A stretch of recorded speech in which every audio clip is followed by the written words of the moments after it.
বর্তমানে পাকিস্তানের গর্ব এবং ভারতের আতঙ্কের নাম আয়েশা ফারুকী। ভারতের পিলে চমকানো পাকিস্তানের এক অদম্য বাজপাখি আয়েশার দিকে এখন গোটা বিশ্ববাসীর নজর। জাতশত্রুর বুকে কাঁপন ধরানো এই দুঃসাহসী নারীর নাম এখন পৃথিবীর 200 কোটি মুসলমানের হৃদয়ে বিস্ফোরিত বারুদের গোলার মতো জ্বলজ্বল করে জ্বলছে। ভারতের অপারেশন সিঁদুরের সামরিক হামলায় পাকিস্তানের আকাশ সীমান্তে যখন উত্তেজনা তুঙ্গে, তখন রাডার সিগন্যালে জ্বলছিল লাল বাতি। পাকিস্তানের আয়েশা তখন শত্রুর মোকাবেলায় আকাশে উড়াল দেওয়ার অপেক্ষায় প্রহর গুনছেন। ভারতীয় রাফাল যুদ্ধ বিমান পাকিস্তানের আকাশে প্রবেশ করতেই পরিস্থিতি দ্রুত বদলাতে থাকে। পাকিস্তানের সামরিক ঘাঁটিগুলোতে হাই অ্যালার্ট জারি হয়ে যায় এবং সারা দেশ শ্বাসরুদ্ধকর পরিস্থিতিতে অপেক্ষা করতে থাকে। যুদ্ধের দিন ভোরবেলা জেট টেন্সে যুদ্ধ বিমান নিয়ে আকাশে উড়াল দেন আয়েশা।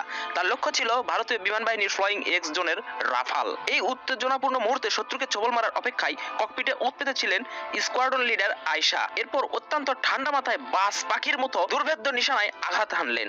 টার্গেট চিহ্নিত করে মাত্র 27 সেকেন্ডে আক্রমণ, 8.7 সেকেন্ডে ধ্বংস এবং 4 সেকেন্ডের মধ্যে নিশ্চিহ্ন করে দেন শত্রুপক্ষের একমাত্র গর্বের রাফালকে।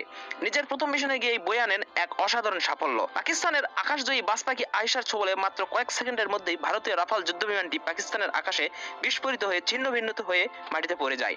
ভারতের $288 মিলিয়ন গর্বকে নিমিষেই দুমড়ে মুচড়ে দেওয়া এই দুঃসাহসী নারী পৃথিবীর কোটি মানুষের হৃদয়ে লেখালেন নিজের নাম। অমর হয়ে রইলেন এই আয়েশা ফারুকী।